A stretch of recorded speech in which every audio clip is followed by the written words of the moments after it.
सरकार प्राइवेट हॉस्पिटलों के खर्चों का कोई नियामक तय करेगी, कोई नियम बनाएगी। डॉक्टरों की फीस से लेकर के जांच केंद्रों तक का कोई नियम कानून बनाएगी ताकि उसके तहत लोगों को उसका लाभ मिल सके, वरना स्वास्थ्य सेवाओं को नहीं सुधारा जा सकता। इसलिए हम आपसे पूछना चाहते हैं कि कोई नियम कानून ऐसा बनाएंगे जिससे गरीबों को स्वास्थ्य सेवाएं सुलभ ढंग से मिल सके। धन्यवाद। माननीय मंत्री जी, माननीय मंत्री जी, माननीय मंत्री जी। माननीय सदस्य के सवाल के जवाब में हमने विस्तृत रूप से लिखित जवाब दिया है। हमारे प्रदेश में सभी स्वास्थ्य विभाग के अस्पतालों में निःशुल्क चिकित्सा व्यवस्था उपलब्ध है, जांचें भी उपलब्ध हैं, दवाइयां भी उपलब्ध हैं। दवाइयों की किसी भी अस्पताल में कोई कमी नहीं है। जो स्वास्थ्य विभाग का इंफ्रास्ट्रक्चर है, मैं सदन के माध्यम से प्रदेश के सभी लोगों को आपके माध्यम से बताना चाहता हूं।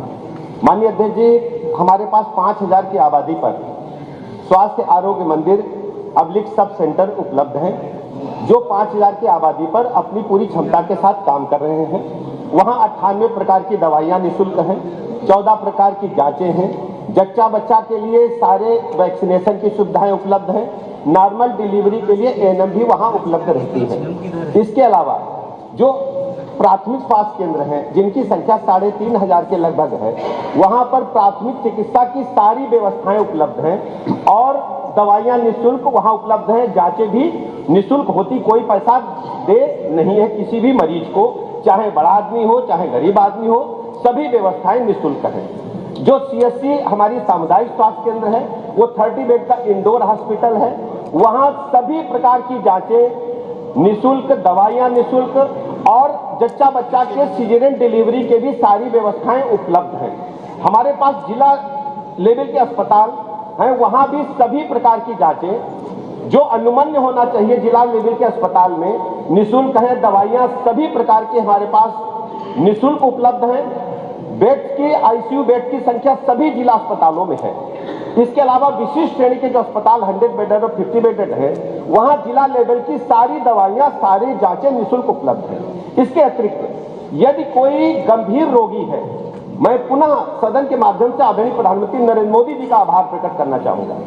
माननीय प्रधानमंत्री जी ने देश को भारतवर्ष की दुनिया की सबसे बड़ी योजना आयुष्मान भारत देने का काम किया है और मैं प्रदेशवासियों से कहता हूं, आपके माध्यम से माननीय सदस्य को भी जानकारी देता हूं, उत्तर प्रदेश राज्य आयुष्मान भारत कार्ड देने में पूरे राष्ट्र में नंबर 1 पर है। हमने 5.5 करोड़ से अधिक लोगों के आयुष्मान भारत कार्ड बनाए और माननीय अध्यक्ष जी, उसमें हमने सभी मरीजों को, उनके परिजनों को निःशुल्क जो भी सुविधाएं चाहिए 5 लाख तक की निःशुल्क उपलब्ध है।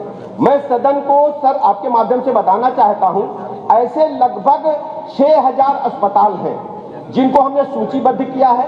2900 के लगभग प्राइवेट सरकारी अस्पताल हैं और 3100 से अधिक अस्पताल हमारे पास निजी क्षेत्र के हैं जिनको हमने सूचीबद्ध किया है। वहां आयुष्मान भारत की ये सुविधाएं लगातार लोगों को मिल रही हैं। इसके अलावा इसमें भी यदि कोई आच्छादित नहीं हो रहा है और वो उसको लगता है कि हमारे पास पैसे नहीं है, माननीय मुख्यमंत्री जी का मैं आभार प्रकट करना चाहता हूं।